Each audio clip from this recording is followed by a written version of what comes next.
Hello guys, तो स्वागत है हमारे नए वीडियो में। और आज का जो वीडियो होने वाला है वो होने वाला है कि हम लोग डिस्कस करेंगे कि एक साल का जर्नी हम लोग का मैरिज का कैसा रहा। और पिछले वीडियो में आप देख चुके हैं कि हम लोग डिस्कस किए थे कि हम लोग का शादी अरेंज मैरिज कैसे हुआ और क्या एक्सपीरियंस रहा।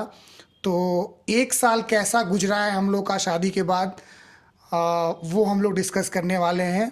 तो कुछ बोलना चाहोगी तुम? हाँ, मैं शॉर्ट में ही बोलूँगी, ज़्यादा लंबा नहीं खींचूंगी इस वीडियो को। तो हमारा एक साल का एक्सपीरियंस मैं बताती हूँ। तो मैं जैसी पर्सनालिटी हूँ, डिफरेंट हूँ, जैसे मैंने आपको फर्स्ट वीडियो में बताया था, और इनकी पर्सनालिटी बिल्कुल डिफरेंट है। मैं पीजी में रहती थी और ये पहले से ही फ्लैट में रहते थे। तो पीजी से फ्लैट में शिफ्ट होना सबसे पहला चैलेंजिंग मेरे लिए ये हो गया, क्योंकि पीजी में क्या होता है ना, आपको बना बनाया सब चीज़ मिलता है। ऐसा नहीं कि मैं यहाँ पे कुक कर रही थी या फिर घर का कोई काम कर रही थी, बट स्टिल वो चीज़ें मुझे थोड़ा डिफ़िकल्ट लगा कि मैं पीजी लाइफ को बहुत ज़्यादा मैं मिस कर रही थी जब मैं यहाँ पे शिफ्ट हुई। और फिर कैसे भी हो, तो यहाँ जब अपने घर में रहने लगोगे तो खुद पे खुद रहेगा ना कि हाँ, घर थोड़ा साफ़ रहे, ये रहे। तो वो सब में फिर मुझे एडजस्टमेंट करना पड़ा। और ज़्यादा कुछ तो नहीं है, बट हुआ कुछ कुछ ये तो वही। एक्सपीरियंस बताओ कि जब हम लोग फ्लैट ढूंढने आए बैंगलोर में तो कितना मुश्किल हुआ ये फ्लैट लिए, और कितना कॉस्ट इसका महंगा है रहने का बैंगलोर में।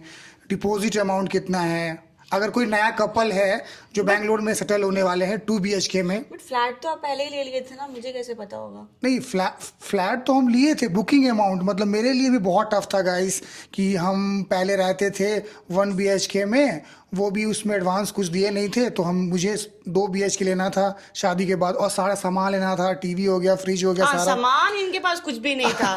सारा हम लोग मतलब स्क्रैच से किए हैं, मतलब कुछ भी नहीं था इनके पास। तो बैंगलोर में क्या होता है ना जनरली कि आपको मतलब वेल फर्निश्ड फ्लैट मिल जाएंगे, तो कुछ लेना नहीं पड़ेगा। और बैचलर के लिए तो इजी होता है ना, सब कुछ आप कौन खरीदे, फिर आप फ्लैट चेंज करोगे तो उसमें पूरा हर्डल्स आपको फेस करना पड़ेगा।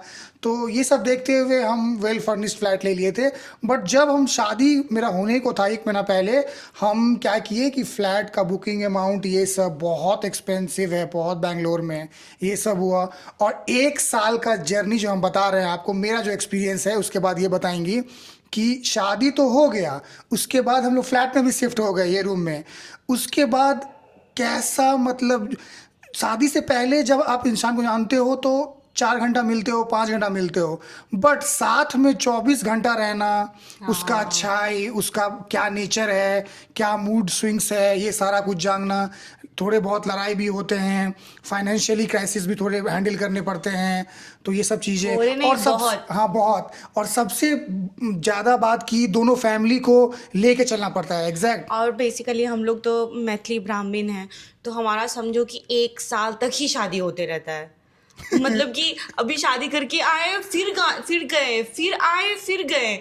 तो उस समय में मतलब हमारे पास समझ में नहीं आता कि ऑफिस वाले, बाय लकीली मुझे भी छुट्टी मिल रहा था और इन्हें भी छुट्टी मिल रहा था। मुझे बहुत मुश्किल से हाँ, मिला बट था। मुझे मिल रहा था। तो हम लोग को वो भी मैनेज करना पड़ता। देखो, जाने और प्रॉब्लम भी होता है ना कि हम लोग इतने दूर हैं घर से। तो ऐसा नहीं है कि मतलब ट्रेन पकड़ो और 3-4 घंटे के बाद वहाँ पे उतर जाओ। उसके लिए पहले से हर चीज़, ऑफ कोर्स हम लोग के पास एक ही रास्ता है, वो है फ्लाइट। और फ्लाइट चार्ज तो आप जानते ही हो। तो ऐसा नहीं है कि शादी के बाद मतलब वाह क्या लाइफ जा रहा है, एकदम मस्त है, ऐसा ऐसा ऐसा ऐसा भी फील हुआ था। हम लोग भी गए थे, ट्रैवल किए थे ना, हाँ, ट्रैवल, दार्जिलिंग गए थे। दार्जिलिंग गए, ट्रिप बहुत प्लान बट करते थोड़ा रहते सा हैं हम लोग। फाइनेंशियल हम लोग को प्रॉब्लम हुआ था। But it is not like कि मतलब उसमें फाइनेंशियल प्रॉब्लम होते हुए भी हमने इंजॉय किया है उस चीज़ों को। हाँ, ऐसा नहीं है कि कोई हमने रिचुअल मिस किया या फिर हम ऐसा बोल दिए कि मम्मी तुम लोग आ जाओ, ऐसा नहीं। और हम लोग में थोड़ा सा रिचुअल्स भी ज़्यादा होते ही हैं। बहुत होते हैं, तो उसमें जाना जरूरी होता है। तो आप सोच लो कि एक बार अप डाउन करेंगे बैंगलोर टू पटना, पटना या दरभंगा जहाँ भी करोगे, तो आपको 10,000 पर हेड, राइट? पर हेड, तो हाँ। 20,000 2 पीपल्स का अप डाउन जोड़ लो तो 40,000 रुपया होता है। जी। अब एक साल में हम लोग 3-4 बार गए हैं, तो financially we are very pissed off, मतलब वी बहुत। Very very pissed off. During that time. Okay, but ऐसा नहीं है, एंजॉय भी किए। फाइनेंस को हटा दो ना तो हम लोग का अभी तक का सफर बहुत अच्छा रहा। कैसे और निकल गया पता ही नहीं चला। और आपको पता है हमारे साथ क्या हुआ, ट्रेजेडी बोल सकते हैं उसको। क्या? जो मेरी मम्मी पापा आने वाले थे, हाँ वो कंटिन्यू रहता है क्या? हाँ, कंटिन्यू से बोलो ना। मम्मी पापा आने वाले थे, वो साथ को ही आ गए ना। हाँ हम मम्मी पापा आने वाले थे, हाँ वो हमारे मैरिज एनिवर्सरी पे ही आ गए। हाँ, सोचो फिर- जिस दिन मेरा मैरिज एनिवर्सरी था, इनके मम्मी पापा उसी दिन लैंड किए हैं। तो मतलब हम लोग अपना प्लान को पोस्टपोन्ड किए, हाँ। फिर बैंगलोर में ही कोई रेस्टोरेंट बुक किए, वहाँ मनाए। नहीं तो हम लोग का प्लान था कि फर्स्ट एनिवर्सरी है तो अच्छा होना चाहिए, तो इसलिए हम लोग कुछ कुछ प्लान कर रहे थे, पर बट क्या ही suddenly- प्लान करते, अभी तक मेरे पास पासपोर्ट नहीं है। ये कितने बार बोल रहे हैं कि पासपोर्ट बनवा लो, कहीं चलेंगे। बट ओवरऑल अगर आप जर्नी बोलो तो हम लोग का ऐसे चला गया, पता भी नहीं चला। स्टार्टिंग में थोड़े से प्रॉब्लम आए थे। देखो, आपका लाइफ स्टाइल और सामने वाले का लाइफ स्टाइल, दोनों का लाइफ स्टाइल बहुत डिफरेंट रहेगा। तो एंड ऑफ द डे आपको समझना है कि भाई कहाँ तक हम कर सकते हैं और कहाँ तक ये रिलेशन जा सकता है, उस बेसिस पे करना होगा। और मुझे नहीं लगता है कि मतलब और सबसे बड़ा बात गाइस, बच्चा का प्रेशर बहुत आता है 1 साल में। मतलब 1 साल हुआ नहीं है कि मम्मी लोग बोलेगी कब बच्चा कर रहे हो, प्लानिंग नहीं। ये क्या प्लानिंग होता है, क्या होता है ये सब, क्या प्लानिंग वानिंग। पिछले ज़माने में तो कोई प्लानिंग वानिंग नहीं होता था। बट आप तो जानते ही हो ना गाइस कि अब 1 साल भी नहीं हुआ है शादी को। पेरेंट्स लोग तो बोलते हैं, बट ये भी एक प्रॉब्लम फेस करना पड़ता है फैमिली के हाँ, साइड दैट से। Is true. बच्चे के लिए भी बोलते हैं वो लोग, बट हम लोग थोड़ा ये कान से सुन के ये कान से निकाल देते हैं। तो ओवरऑल जो 1 साल का एक्सपीरियंस है गाइस, हम लोग का अच्छा ही रहा अभी तक, है बहुत ना। अच्छा था। भगवान से मनाते हैं आगे भी बहुत अच्छा रहे। और जैसे जैसे, क्योंकि हर वक्त एक ही जैसा समय नहीं रहता है, आगे समय भी बदलता है।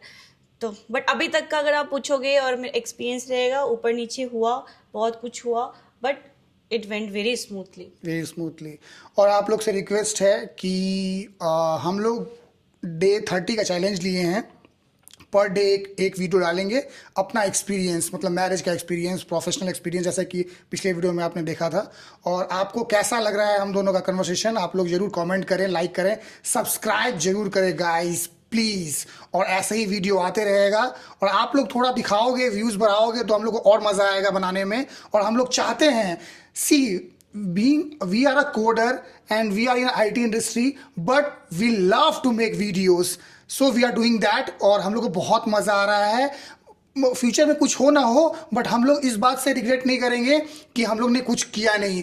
इसके चक्कर में गाइज मैंने DJI का माइक लिया, DJI का कैमरा लिया, और जो मेरा पैशन था मैं अभी पूरा कर रहा हूँ। फ्यूचर में मैं कहाँ तक जाऊँगा मुझे नहीं पता, but I am loving this. I love to make videos, I will make videos till my last breath guys. इतना मुझे अच्छा लगता है।